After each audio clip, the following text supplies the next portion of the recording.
ونعوذ بالله من شرور أنفسنا ومن سيئات أعمالنا من يهده الله فلا مضل له ومن يضلله فلا هادي له وأشهد أن لا إله إلا الله وأشهد أن محمدا عبده ورسوله أما بعد فإن خير الحديث كتاب الله وخير الهدي هدي محمد صلى الله عليه وسلم وشر الأمور محدثاتها وكل محدثة بدعة وكل بدعة ضلالة وكل ضلالة في النار. أعوذ بالله من الشيطان الرجيم. قل يا عبادي الذين أسرفوا على أنفسهم لا تقنطوا من رحمة الله. تمام قسم کی تعریفات اور حمد و ثنا اللہ مالک الملک کے لیے ہیں جو تمام کائنات کے خالق مالک اور رازق ہیں، جو اپنے بندوں پر بے شمار انعامات کرنے والے ہیں، جو ہمیشہ سے ہیں اور ہمیشہ ہی رہیں گے، نہ جن کی ذات میں کوئی شریک ہے نہ جن کی صفات میں کوئی شریک ہے۔ حمد و ثنا کے بعد لاکھوں کروڑوں درود و سلام ہو اس ہستی اقدس و مقدس پر کہ جن کا نام نامی اور اسم گرامی حضرت محمد رسول اللہ صلی اللہ علیہ وآلہ وسلم ہے، جنہیں تمام کائنات کا ہادی، رہنما، مقتدا، پیشوا، رہبر، امام بنا کر بھیجا، اور جن کے قلب اطہر پر اللہ رب العزت نے اپنی آخری کتاب حمید کو نازل فرمایا۔ حمد و ثنا اور درود و سلام کے بعد لاکھوں رحمتیں ہوں آپ کے صحابہ پر، امت کے ادیبوں پر، امت کے شہیدوں پر، واعظین پر، مبلغین پر، کہ جن کی وجہ سے اسلام ٹھیک اور مکمل حالت میں ہم تک پہنچا۔ معزز سامعین گرامی قدر، ابھی آپ کے سامنے کلام حمید کی جس آیت مبارکہ کو تلاوت کیا ہے، یہ آیت اللہ رب العزت کی رحمت کے حوالے سے بہت اہم ہے۔ اللہ رب العزت اس ماہ میں نہیں ہمیشہ کس قسم کی رحمت کرتا ہے، اور اللہ رب العزت نے اس مہینے کے اندر آپ کے اور میری خوشی کے اور آپ کی اور میری مغفرت کے، ہماری ماؤں بہنوں بیٹیوں کی مغفرت کے کیسے کیسے انتظامات کیے ہوئے ہیں۔ انشاءاللہ اس کے حوالے سے چند گزارشات کو آپ کے سامنے رکھنا ہے۔ سب سے پہلی بات، اللہ رب العزت کلام حمید میں اپنے تعارف کا آغاز سورت فاتحہ سے کرتا ہے، اور سورت فاتحہ کا ابتدا اور سورت فاتحہ کا اگر دباچہ کوئی ہے تو وہ بسم اللہ الرحمن الرحیم ہے۔ اب صرف بسم اللہ الرحمن الرحیم کے بعد الحمدللہ رب العالمین الرحمن الرحیم، ابھی قرآن شروع ہو رہا ہے، پے در پہ 4 مرتبہ بسم اللہ الرحمن الرحیم الحمدللہ رب العالمین الرحمن الرحیم۔ اس کی کیا وجہ ہے؟ یہ کیوں ہے؟ اللہ تعالیٰ اپنے کلام کے آغاز میں اپنے بندوں کو اپنی 2 صفتیں بتا رہا ہے، ایک الرحمن ایک الرحیم۔ بات گرامر کے اعتبار سے ہے لیکن عام فہم انداز میں آپ کو سمجھاتا ہوں۔ الرحمن یہ ایک ایسی ڈائی ہے، ایسا وزن ہے، ایسا سیگا ہے عربی زبان میں جس کے اندر مبالغے کے، جوش کے، انتہا کے معنی پائے جاتے ہیں۔ ایک بندہ سویا ہوا ہے نائم، لیکن جب اس کی نیند اپنی انتہا پہ پہنچ جاتی ہے تو کیا کہتے ہیں؟ نومان۔ ایک بندہ بھوکا ہے، اس کے لیے الگ، لیکن بھوک جب انتہا پہ پہنچ گئی کیا کہتے ہیں؟ جوعان۔ پیاس اپنی انتہا کو پہنچ گئی کہتے ہیں عطشان وغیرہ۔ یہ ایک ایسی ڈائی ہے جہاں پر کوئی بھی صفت جس کو بیان کیا جا رہا ہوتا ہے وہ اپنے عروج پہ ہوتی ہے۔ اللہ رب العزت نے ابتدا قرآن پاک کی الرحمن کے سیغے سے کی۔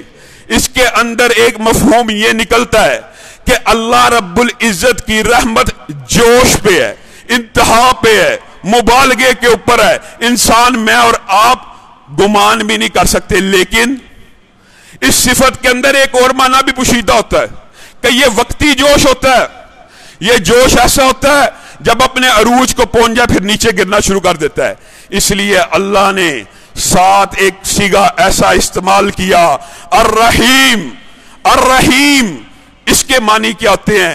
عربی زبان میں یہ ڈائی، یہ صیغہ، یہ فعل، یہ جو طریقہ کار ہے، یہ اس لیے استعمال ہوتا ہے کہ اس کے اندر استمرار، کیا مطلب؟ کنٹینیوٹی، ہمیشگی، دوام کے معنی پائے جاتے ہیں۔ بسم اللہ الرحمن الرحیم کا مطلب یہ ہوا وہ رب جس کی رحمت ہر وقت اپنے جوش پہ ہوتی ہے، الرحیم، اور اس کے جوش میں کبھی کمی نہیں آتی۔ الحمدللہ رب العالمین، پھر اللہ نے امید دلائی، الرحمن الرحیم، الرحمن الرحیم۔ میرے بندے یہ نہ سوچنا میں رحمان ہوں، میری رحمت وقتی طور پہ جوش میں آئی، الرحیم میری رحمت ابدی ہے، میری رحمت میں ہمیشگی ہے، میری رحمت میں استمرار ہے۔ لوگوں ایک عام فہم بات بتلاتا ہوں، پتہ ہے نا سب کو، اللہ کے عرش کے اوپر کوئی مخلوق نہیں۔ اللہ کا عرش مخلوقات کی آخری ڈیڈ لائن، ہر مخلوق عرش سے نیچے ہوگی، عرش سے اوپر کوئی مخلوق نہیں ہو سکتی۔ لیکن اللہ نے اس مخلوق کے اوپر، اپنے عرش کے اوپر ایک تحریر لکھوائی، جس تحریر کے احاطے میں پوری دنیا چل رہی ہے، اور وہ تحریر کیا ہے؟ آپ کی اور میری امید باندھنے والی تحریر۔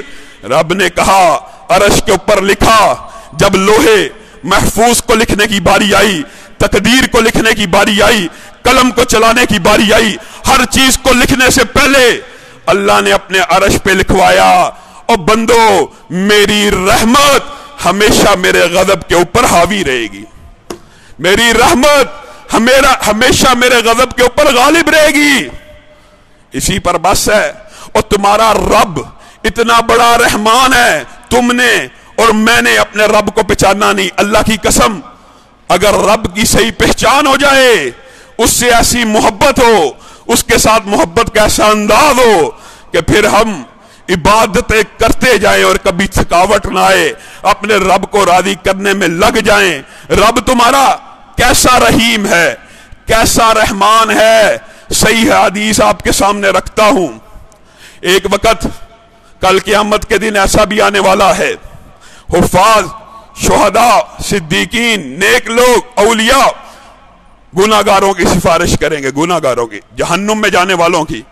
اس کا مطلب یہ نہیں اللہ تعالیٰ ہمیں معاف کرے تو جہنم میں ڈال کے کرے، ہم نے محنت یہ کرنی ہے اللہ ہمیں عذاب کا، جہنم کا ایک شعلہ، ایک انگارہ بھی نہ لگے۔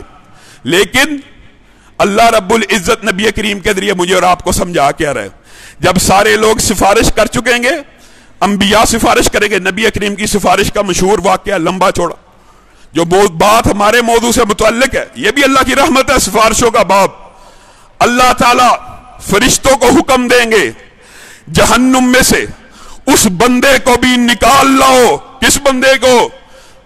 فرشتوں کا خیال ہوگا اب تو نبی کریم کی سفارش ہو چکی ہے، اب تو شاید جہنم میں سے کوئی بھی نہیں نکلے گا۔ اللہ کہے گا جہنم میں سے اس بندے کو بھی نکال لاؤ جس کے دل میں جو کے برابر ایمان بھی باقی ہے، جو کے برابر ایمان بھی اگر دنیا میں تھا، آج اس کو بھی جہنم سے آزاد کر دو۔ یہ رب کی رحمت نہیں ہے؟ اسی پر بس ہے۔ پھر اللہ حکم دے گا، جاؤ میرے فرشتوں، آج میں الرحم الراحمین ہوں، آج میری رحمت اپنے عروج پہ ہے، جہنم میں سے اس شخص کو بھی نکال لاؤ جس کے دل میں دنیا میں رائی برابر بھی ایمان باقی تھا۔ اگر رائی سے چھوٹی کوئی مثال عربی میں دی جاتی، محدثین متفق ہیں اللہ رب العزت وہی لفظ استعمال کرتا، جو کا کیا، پھر رحمت بڑی رائی کا کیا۔ اب فرشتوں نے سمجھ لیا اب تو کوئی آزاد ہونے والا نہیں، اب تو کوئی آزاد ہونے والا نہیں۔ اللہ تعالیٰ اس وقت خطاب کریں گے، انبیاء سفارش کر چکے، شہداء سفارش کر چکے، ہر بندے نے سفارش کر دی، لیکن ابھی تمہارے رب کی رحمت ٹھنڈی نہیں ہوئی، ابھی رب کی رحمت باقی ہے۔ رائی کے دانے کے برابر ایماندار کو بھی جنت سے نکالنے کے بعد اللہ فرشتوں کو کہے گا اب جہنم میں سے ان بدبختوں کو بھی آزاد کر دو جنہوں نے زندگی میں کبھی کوئی نیکی بھی نہیں کی لیکن وہ میرے ساتھ شرک نہیں کیا کرتے تھے۔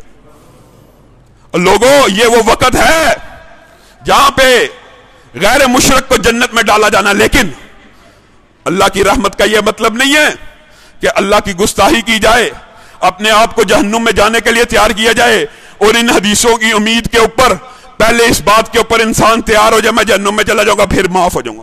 ایسی بات نہیں ہے، یہ تذکرہ صرف اللہ کی رحمت کا بتلانے کے لیے، کیونکہ انسان سب سے زیادہ آسائش میں جو ہوگا دنیا کے اندر، ایک لمحہ بھی جہنم کا برداشت نہیں کر سکتا. ایک لمحہ، صرف ایک لمحے کی ڈبکی کے بعد اسے اندازہ ہوگا میں نے زندگی میں کوئی چین اور سکون اور امن اور کی زندگی نہیں دیکھی.